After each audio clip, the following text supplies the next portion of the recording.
Good morning all. നമ്മൾ ഇന്ന് discuss ചെയ്യുന്നത് കൺട്രോളിങ്ങിലെ കോസ്റ്റ് കൺട്രോളിനെ കുറിച്ചിട്ടാണ് നമ്മൾ ഡിസ്കസ് ചെയ്യുന്നത്. എങ്ങനെ how to control a cost in an organisation.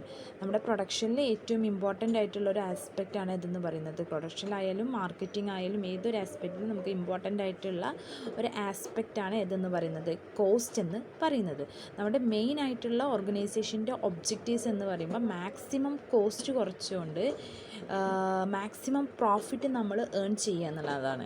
Maximum profit with minimum cost. Maximum profit minimum cost വഴി നമ്മൾ ഉണ്ടാക്കിയെടുക്കുക എന്നുള്ളതാണ് നമ്മുടെ ഏതൊരു ഓർഗനൈസേഷൻ്റെ മെയിൻ ആയിട്ടുള്ള ഒബ്ജക്റ്റീവ്സ്. അപ്പോൾ നമ്മൾ കോസ്റ്റ് എന്ത് ചെയ്യണം, എഫക്റ്റീവ് രീതിയിൽ കൺട്രോൾ ചെയ്താൽ മാത്രമേ നമുക്ക് എന്ത് ചെയ്യുള്ളൂ, കോസ്റ്റ് നമുക്ക് കുറക്കാൻ പറ്റുള്ളൂ.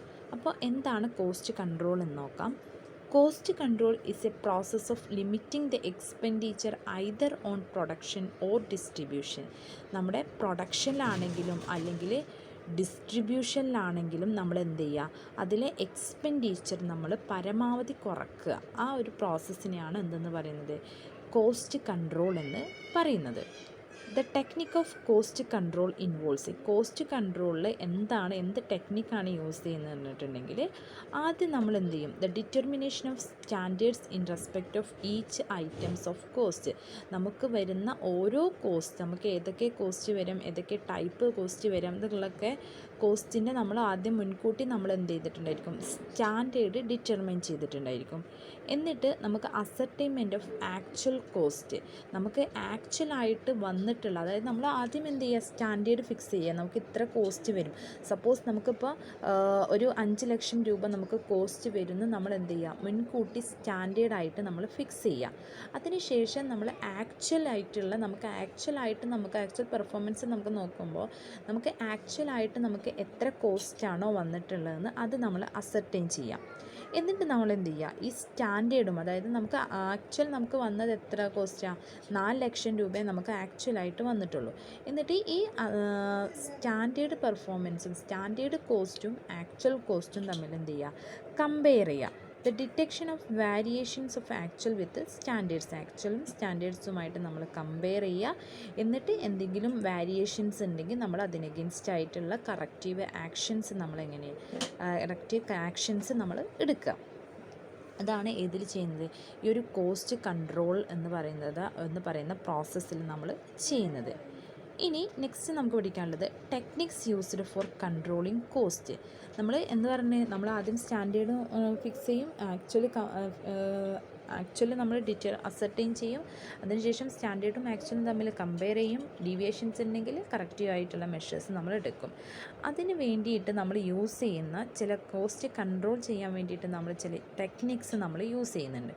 ഏതൊക്കെയാണെന്ന് ആ ടെക്നിക്സ് നോക്കാം. ഒന്നാമത്തത് cost analysis, 2 cost accounting, 3 break even analysis, 4 budgetary control, 5 standard costing. ഒന്നാമത്തത് കോസ്റ്റ് അനാലിസിസ്.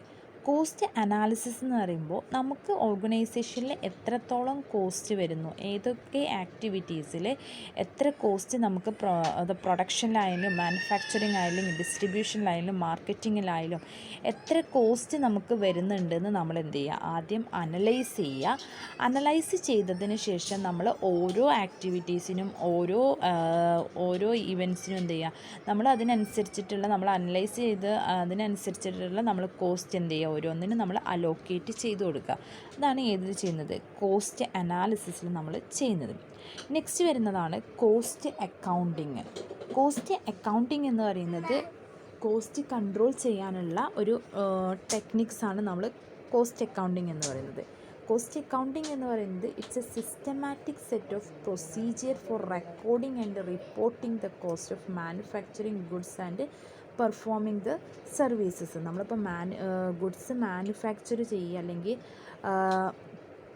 ഗുഡ്സ് പ്രൊഡ്യൂസ് ചെയ്യുമ്പോൾ ഉണ്ടാകുന്ന കോസ്റ്റ് നമ്മൾ എന്ത് ചെയ്യുക, റെക്കോർഡ് ചെയ്യുക, അത് റിപ്പോർട്ട് ചെയ്യുക. അതിന് വേണ്ടിയിട്ടുള്ള സിസ്റ്റമാറ്റിക് സെറ്റ് ഓഫ് പ്രൊസീജിയറാണ് നമ്മളെവിടെ ചെയ്യുന്നത്, കോസ്റ്റ് അക്കൗണ്ടിങ്ങിൽ നമ്മൾ ചെയ്യുന്നത്. കോസ്റ്റ് അക്കൗണ്ടിങ്ങിൽ പ്രധാനമായിട്ടുള്ള കോസ്റ്റ് ഏതൊക്കെ, material cost, labour cost, over head cost, production ആവശ്യമായിട്ടുള്ള എല്ലാ കോസ്റ്റുമാണ് ഏതിലുണ്ടായിരിക്കുക, കോസ്റ്റ് അക്കൗണ്ടിങ്ങിൽ ഉണ്ടായിരിക്കുക. ആ ഓരോ കോസ്റ്റും നമ്മൾ എന്ത് ചെയ്യുക, സിസ്റ്റമാറ്റിക് ആയിട്ടുള്ള രീതിയിൽ നമ്മൾ റെക്കോർഡ് ചെയ്യുക, അതിനെ റിപ്പോർട്ട് ചെയ്യുക. അതാണ് ഏതിൽ ചെയ്യുന്നത്, നമ്മുടെ കോസ്റ്റ് അക്കൗണ്ടിങ്ങിൽ ചെയ്യുന്നത്. അതിൽ നമ്മൾ recognising, classifying, allocating the cost and comparing them with the standards. നമ്മൾ ഫസ്റ്റ് ഓഫ് ഓൾ എന്ത് ചെയ്യും, നമ്മൾ എന്ത് ചെയ്യും, നമുക്ക് എത്രത്തോളം ഏതൊക്കെ രീതിയിലുള്ള കോസ്റ്റാണ് നമുക്ക് വരുന്നതെന്ന് നമ്മൾ ആദ്യം എന്ത് ചെയ്യുക, റെക്കഗ്നൈസ് ചെയ്തതിന് ശേഷം നമുക്ക് വരുന്ന കോസ്റ്റ് ഓരോന്നും എന്ത് ചെയ്യുക, ക്ലാസിഫൈ ചെയ്യുമ്പോൾ മെറ്റീരിയൽ കോസ്റ്റ് ആയിരിക്കാം, ലേബർ കോസ്റ്റ് ആയിരിക്കാം, ഓവർ ഹെഡ് കോസ്റ്റ് ആയിരിക്കാം, അങ്ങനെ ഓരോ കാറ്റഗറിയിലേക്കും നമ്മൾ എന്ത് ചെയ്യുക, ക്ലാസിഫൈ ചെയ്യുക. അതിനുശേഷം നമ്മൾ അലോക്കേറ്റ് ചെയ്യുക, അതായത് ഓരോ ഒന്നിനും എത്ര കോസ്റ്റ് വേണമെന്ന് നമ്മൾ അലോക്കേറ്റ് ചെയ്യുക.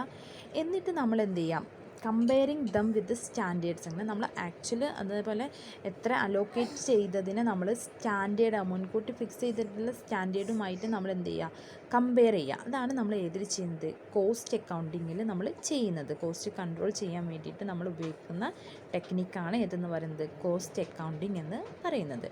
നെക്സ്റ്റ് വരുന്നൊരു ടെക്നിക്കാണ് break even analysis.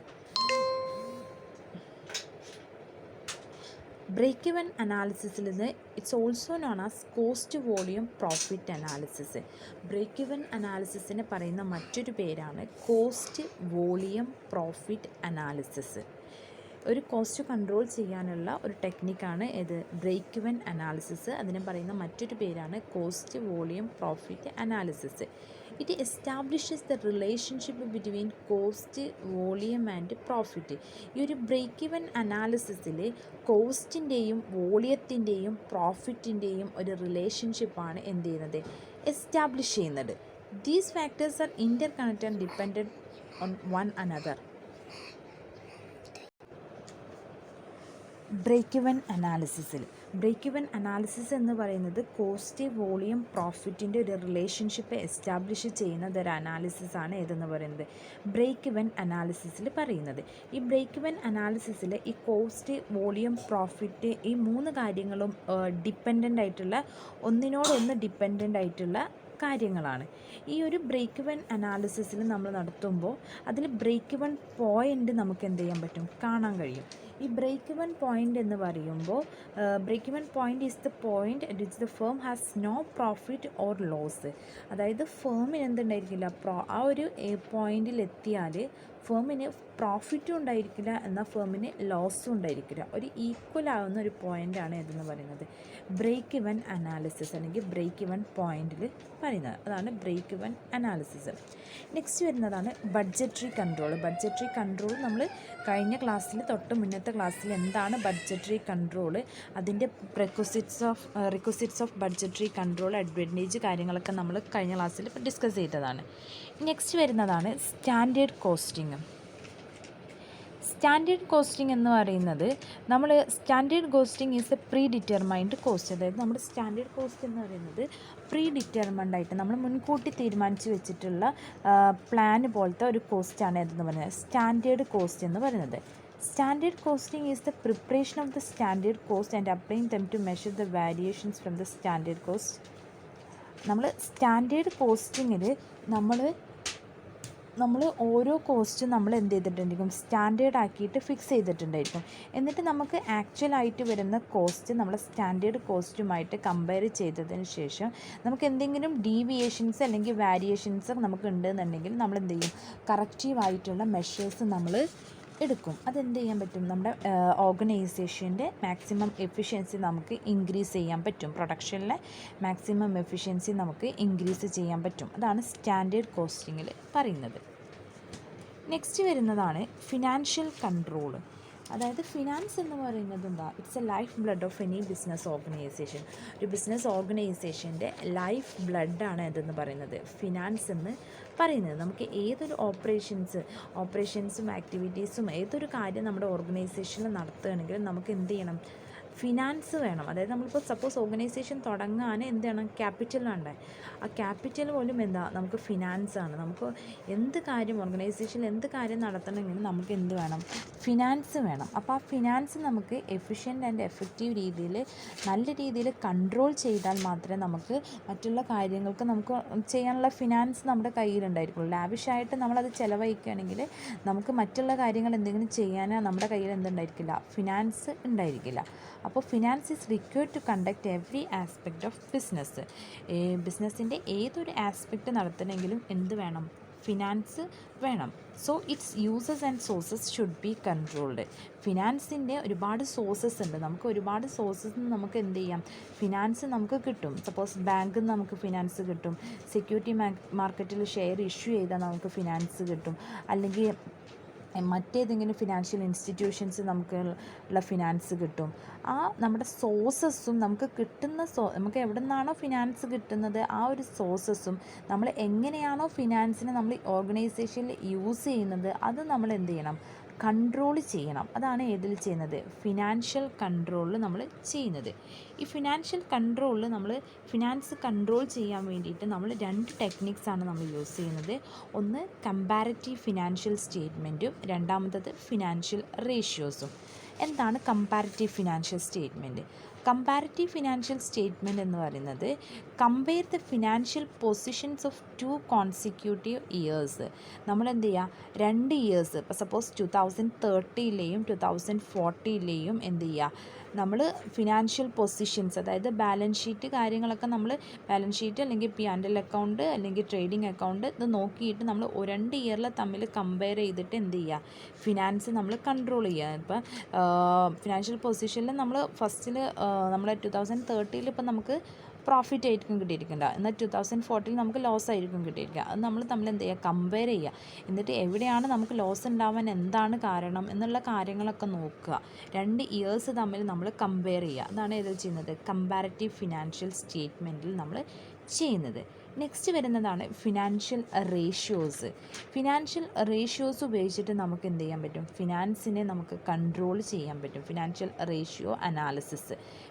Ratio analysis ഉപയോഗിച്ചിട്ട് നമുക്ക് ഫിനാൻസിനെ നമുക്ക് കൺട്രോൾ ചെയ്യും. ഈ ഫിനാൻഷ്യൽ അനാലിസിസിന് വേണ്ടിയിട്ട് നമ്മൾ ഉപയോഗിക്കുന്ന റേഷ്യോസാണ് profitability ratios, liquidity ratios, activity ratios, solvency ratios, അങ്ങനെ പറഞ്ഞിട്ടുള്ള ഒരുപാട് റേഷ്യോസ് നമ്മൾ എന്ത് ചെയ്യുന്നുണ്ട്? യൂസ് ചെയ്യുന്നുണ്ട്. ഈ റേഷ്യോസ് ഉപയോഗിച്ചിട്ടാണ് നമ്മൾ ഫിനാൻസിനെ നമ്മൾ എങ്ങനെ എന്ത് ചെയ്യുന്നത്? കൺട്രോൾ ചെയ്യുന്നത്. ഈ റേഷ്യോസ് നമുക്ക് ഡീറ്റെയിൽഡ് ആയിട്ട് ഓരോ അടുത്ത ഇനി വരുന്ന ക്ലാസ്സിൽ നമുക്ക് പഠിക്കാനുണ്ട്. എന്താണ് കമ്പാരിറ്റീവ് ഫിനാൻഷ്യൽ സ്റ്റേറ്റ്മെൻറ്റ്, എന്താണ് ഫിനാൻഷ്യൽ റേഷ്യോസ്, അത് നമുക്ക് ചെയ്യാനും നമുക്ക് പ്രോബ്ലം ചെയ്യാനും കാര്യങ്ങളൊക്കെ ഉണ്ട്. അപ്പോൾ സിമ്പിളായിട്ട് എന്താണെന്ന് മാത്രമേ ഇതിൽ ജസ്റ്റ് പറയുന്നുള്ളൂ, ഫിനാൻഷ്യൽ റേഷ്യോസ്. അപ്പോൾ ഇത്രയാണ് ഫിനാൻഷ്യൽ കൺട്രോൾ എന്ന് പറയുന്നത്. നമുക്ക് ഫിനാൻസിനെ എങ്ങനെ ഓർഗനൈസേഷനിലെ ഫിനാൻസിൽ നമുക്ക് എഫക്റ്റീവായിട്ടുള്ള രീതിയിൽ നമ്മൾ കൺട്രോൾ ചെയ്യണം. ആ കൺട്രോൾ ചെയ്യുന്നതിന് വേണ്ടി നമ്മൾ 2 ടെക്നിക്സാണ് യൂസ് ചെയ്യുന്നത്, കമ്പാരിറ്റീവ് ഫിനാൻഷ്യൽ സ്റ്റേറ്റ്മെൻറ്റ്സും ഫിനാൻഷ്യൽ റേഷ്യോസും. കമ്പാരിറ്റീവ് ഫിനാൻഷ്യൽ സ്റ്റേറ്റ്മെൻറ്റ് എന്ന് പറയുമ്പോൾ 2 കോൺസിക്യൂട്ടീവ് ഇയേഴ്സിലെ ഫിനാൻഷ്യൽ പൊസിഷൻസ് തമ്മിൽ നമ്മൾ എന്ത് ചെയ്യുക? കമ്പയർ ചെയ്യുക. ഫിനാൻഷ്യൽ റേഷ്യോസിൽ പറയുന്നത് ഓരോ financial ratio, activity ratio, leverage ratio, liquidity ratio, ഡെപ്റ്റ് ഇക്വിറ്റി റേഷ്യോ, ഈ ഓരോ റേഷ്യോസും ഉപയോഗിച്ചുകൊണ്ട് നമ്മൾ എന്ത് ചെയ്യുക? ഫിനാൻസിനെ അനലൈസ് ചെയ്യുക, കൺട്രോൾ ചെയ്യുക. ഇനി നെക്സ്റ്റ് വരുന്നതാണ് modern methods four controlling cost. നമ്മൾ പറഞ്ഞത് ഓൾറെഡി ഉള്ള മെത്തേഡ്സാണ്. ഇനി നമുക്ക് modern method for controlling cost control ചെയ്യാൻ വേണ്ടിയിട്ട് ഏതൊക്കെ മോഡേൺ മെത്തേഡാണ് വന്നിട്ടുള്ളതെന്ന് നമുക്ക് നോക്കാം. ഒന്നാമത്തത് management audit, 2 programme evaluation and review technique, PERT, 3 critical path method, CPM. അപ്പോൾ എന്താണ് മാനേജ്മെൻറ്റ് ഓഡിറ്റ് എന്ന് നോക്കാം. മാനേജ്മെൻറ്റ് ഓഡിറ്റ് എന്ന് പറയുന്നത് it's a systematic critical assessment of management's total performance. മാനേജ്മെൻറ്റിൻ്റെ ടോട്ടൽ പെർഫോമൻസ് സിസ്റ്റമാറ്റിക് ആയിട്ടുള്ള രീതിയിലും ക്രിട്ടിക്കലായിട്ടുള്ള രീതിയിലും അസസ് ചെയ്യുക. അതാണ് ഏതിൽ ചെയ്യുന്നത്? മാനേജ്മെൻറ്റ് ഓഡിറ്റിങ്ങിൽ നമ്മൾ ചെയ്യുന്നത്. The assessment is done by means of comprehensive examination of organisational structure, plans, policies, methods. നമ്മൾ എന്താ മാനേജ്മെൻറ്റ് ഓഡിറ്റ് എന്ന് പറഞ്ഞിട്ടുണ്ടെങ്കിൽ എന്താ പറയുന്നത്? മാനേജ്മെൻറ്റ് മാനേജ്മെൻറ്റ് ഓഡിറ്റ് എന്ന് പറയുന്നത് നമ്മൾ മാനേജേഴ്സിൻ്റെ ടോട്ടൽ പെർഫോമൻസ് നമ്മൾ അസസ് ചെയ്യുക. അതാണ് ഇതിൽ ചെയ്യുന്നത്, മാനേജ്മെൻറ്റ് ഓഡിറ്റിൽ നമ്മൾ ചെയ്യുന്നത്. അതിൽ ഈ മാനേജ്മെൻറ്റിൻ്റെ പെർഫോമൻസ് നമ്മൾ അസസ് ചെയ്യുന്നത് എന്തിൻ്റെ ബേസിലാണെന്ന് പറഞ്ഞിട്ടുണ്ടെങ്കിൽ ഓർഗനൈസേഷൻ സ്ട്രക്ചർ അല്ലെങ്കിൽ ഓർഗനൈസേഷൻ പ്ലാൻസ്, പോളിസീസ്, മെത്തേഡ്സ്, ഈ കാര്യങ്ങളൊക്കെ നോക്കിയിട്ടാണ് നമ്മൾ എന്ത് ചെയ്യുന്നത്, മാനേജ്മെൻറ്റിൻ്റെ ടോട്ടൽ പെർഫോമൻസ് നമ്മൾ മെഷർ ചെയ്യുന്നത്. അതാണ് ഏത് ചെയ്യുന്നത്, നമ്മൾ മാനേജ്മെൻറ്റ് ഓഡിറ്റിങ്ങിൽ നമ്മൾ ചെയ്യുന്നത്. നെക്സ്റ്റ് വരുന്നതാണ് programme evaluation and review technique. ഇതൊക്കെ നിങ്ങൾക്ക് എന്തുണ്ട്, നെക്സ്റ്റ് ഇനി വരുന്ന ഓരോ സെമ്മിലായിട്ട് നമുക്ക് പഠിക്കാനുണ്ട്. ഇത് ജസ്റ്റ് എന്താണെന്ന് മാത്രമേ നമുക്ക് പറയാനുള്ളൂ, ഇത് അത്ര ഇമ്പോർട്ടൻ്റ് ആയിട്ടുള്ള കാര്യമല്ല കേട്ടോ. ഇനി നെക്സ്റ്റ് വരുന്നതാണ് programme evaluation and review technique, PERT. PERT എന്ന് പറയുന്നത് in project management, the project evaluation review technique or PERT is used to identify the time it takes to finish a particular task or activity. നമ്മുടെ ഓർഗനൈസേഷനിൽ നമുക്ക് പല ആക്ടിവിറ്റീസും നമുക്ക് ചെയ്യാനുണ്ടായിരിക്കും. ആ ഒരു ആക്ടിവിറ്റീസ് പെർട്ടിക്കുലർ ആയിട്ടുള്ള ടാസ്ക് അല്ലെങ്കിൽ ആ ഒരു നമുക്ക് ചെയ്യാനുള്ള പെർട്ടിക്കുലർ ആയിട്ടുള്ള ടാസ്ക് അല്ലെങ്കിൽ ആ ആക്ടിവിറ്റി ചെയ്യാൻ വേണ്ടിയിട്ട് എത്ര ഫിനിഷ് ചെയ്യുക, ആക്ടിവിറ്റി ഫുള്ള് ചെയ്ത് തീർക്കാൻ വേണ്ടിയിട്ട് നമ്മൾ എത്ര ടൈം എടുക്കുന്നുണ്ട് നമ്മൾ എന്ത് ചെയ്യുക, ഈ പെർട്ടിൽ നമ്മൾ ഐഡൻറ്റിഫൈ ചെയ്യുന്നത്. പെർട്ട് നമ്മൾ പ്രധാനമായിട്ട് യൂസ് ചെയ്യുന്നത് നമ്മൾ ഓർഗനൈസേഷനിലെ ഒരു പെർട്ടിക്കുലർ ടാസ്ക് അല്ലെങ്കിൽ ഒരു ആക്ടിവിറ്റി നമ്മൾ ഐഡൻറ്റിഫൈ ചെയ്യാൻ വേണ്ടിയിട്ട് നമ്മൾ യൂസ് ചെയ്യുന്ന ഒരു ടെക്നിക്കാണ് ഇതെന്ന് പറയുന്നത്, പെർട്ട് എന്ന് പറയുന്നത്. It is a system that helps in proper scheduling and coordination of all tasks throughout the project. It's a system that helps in proper scheduling. അതായത് ഈ ഒരു സിസ്റ്റം പെർട്ട് എന്ന് പറഞ്ഞിട്ട് programme evaluation and review technique എന്ന് പറഞ്ഞിട്ടുള്ള ഈ ഒരു system നമുക്ക് proper scheduling and coordination of all task through out the project. നമ്മുടെ ഓർഗനൈസേഷനിലെ എല്ലാ ടാസ്കിനെയും അല്ലെങ്കിൽ എല്ലാ ആക്ടിവിറ്റീസിനെയും നമുക്ക് പ്രോപ്പറായിട്ട് കോർഡിനേറ്റ് ചെയ്യാനും അതിനെ ഷെഡ്യൂൾ ചെയ്യാനും ആര് ഹെൽപ്പ് ചെയ്യുന്നുണ്ട്, ഈ programme evaluation and review technique. അപ്പോൾ പെർട്ട് എന്ന് പറഞ്ഞിട്ടുണ്ടെങ്കിൽ സിമ്പിൾ പറയുകയാണെങ്കിൽ programme evaluation and review technique. ഈ ഒരു പെർട്ടിൽ എന്താണ് ചെയ്യുന്നത് പറഞ്ഞിട്ടുണ്ടെങ്കിൽ ഒരു പെർട്ടിക്കുലർ ടാസ്ക് അല്ലെങ്കിൽ ഒരു പെർട്ടിക്കുലർ ആക്ടിവിറ്റി കംപ്ലീറ്റ് ചെയ്യാൻ വേണ്ടിയിട്ട് അല്ലെങ്കിൽ ഫിനിഷ് ചെയ്യാൻ വേണ്ടിയിട്ട് എത്ര ടൈമാണ് എടുക്കുന്നതെന്ന് ഐഡൻറ്റിഫൈ ചെയ്യാൻ വേണ്ടിയിട്ട് യൂസ് ചെയ്യുന്നൊരു ടെക്നിക്കാണ് പെർട്ട്. ഈ പെർട്ടിൽ നമുക്ക് ഇങ്ങനെ ഐഡൻറ്റിഫൈ ചെയ്യുന്നത് വഴി നമുക്ക് ഓരോ ആക്ടിവിറ്റീസിനെയും അല്ലെങ്കിൽ ഓരോ ടാസ്കിനെയും നമുക്ക് പ്രോപ്പറായിട്ട് നമുക്ക് ഷെഡ്യൂൾ ചെയ്യാൻ പറ്റും. അതേപോലെ തന്നെ അതിനെ നമുക്ക് കോർഡിനേറ്റ് ചെയ്യാനും കഴിയും. നെക്സ്റ്റ് വരുന്ന മെത്തേഡാണ് CPM, ക്രിട്ടിക്കൽ പാത്ത് മെത്തേഡ്. എന്താണ് ക്രിട്ടിക്കൽ പാത്ത് മെത്തേഡ് എന്ന് നോക്കാം. The critical path method or critical path analysis is an algorithm for scheduling a set of project activities. ഈ ഒരു ക്രിട്ടിക്കൽ പാത്ത് മെത്തേഡ് എന്ന് പറയുന്നത്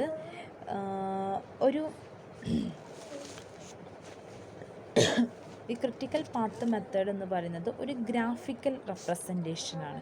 നമ്മുടെ ഓർഗനൈസേഷനിൽ എന്തുണ്ടായിരിക്കും, ഒരുപാട് ആക്ടിവിറ്റീസ് ഉണ്ടായിരിക്കും. ആ ഒരു ഓരോ ആക്ടിവിറ്റീസിനെയും നമ്മൾ എന്ത് ചെയ്യുക, ഒരു ഗ്രാഫിക്കൽ രൂപത്തിലാക്കിയിട്ട് മാറ്റുക. ഒരു സർക്കുലർ രൂപത്തിൽ നമുക്ക് ഓരോ ആക്ടിവിറ്റീസ് ഉണ്ടായിരിക്കും. ആക്ടിവിറ്റീസിനെ നമ്മൾ ഓരോന്നാക്കിയിട്ട് മാറ്റിയിട്ട് നമ്മൾ ഓരോ ആക്ടിവിറ്റീസും ചെയ്യാൻ വേണ്ടിയിട്ട് നമ്മൾ എത്ര ടൈം എടുക്കുന്നത് നമ്മൾ നോക്കുക. എന്നിട്ട് നമ്മൾ എന്ത് ചെയ്യാം, അതായത് ആ ഒരു ആക്ടിവിറ്റി സ്റ്റാർട്ട് ചെയ്യുന്നത് മുതൽ നമ്മൾ എന്ത് ചെയ്യും, ആക്ടിവിറ്റി തുടങ്ങുന്നത് മുതൽ ആ ഒരു ആക്ടിവിറ്റി അവസാനിക്കുന്നത് വരെ എത്ര ടൈമാണ് നമ്മൾ അത് ചെയ്യാൻ വേണ്ടിയിട്ട് നമ്മൾ എടുത്തിട്ടുള്ളത്. അതിൽ നിന്ന് നമ്മൾ ഒരുപാട് ഓപ്ഷൻസ് ഉണ്ടായിരിക്കും. നമുക്ക് പല രീതിയിലും നമുക്ക് എന്ത് ചെയ്യാൻ പറ്റും, ആ ഒരു ആക്ടിവിറ്റി നമുക്ക് ചെയ്യാൻ പറ്റും. പല ടൈം എടുത്തുകൊണ്ട് നമുക്ക് പല രീതിയിലും നമുക്ക് ആക്ടിവിറ്റി നമുക്ക് ചെയ്യാൻ കഴിയും. അപ്പോൾ നമുക്ക് അങ്ങനെ നോക്കിയിട്ട് നമ്മൾ അതിൽ നിന്നും ഏറ്റവും കുറവ് ടൈം ഏതാണോ എടുക്കുന്നത് ആ ഒരു പാത്ത് നമ്മൾ എന്ത് ചെയ്യുക, സെലക്ട് ചെയ്യുക. ആ ഒരു വഴി നമ്മൾ സെലക്ട് ചെയ്യുക. അതാണ് ക്രിട്ടിക്കൽ പാത്ത് മെത്തേഡ് എന്ന് പറയുന്നത്. അപ്പോൾ ക്രിട്ടിക്കൽ പാത്ത് മെത്തേഡ് എന്ന് പറയുന്നത്, ക്രിട്ടിക്കൽ പാത്ത് മെത്തേഡിൽ നമ്മൾ എന്ത് ചെയ്യുക, ഒരു ആക്ടിവിറ്റി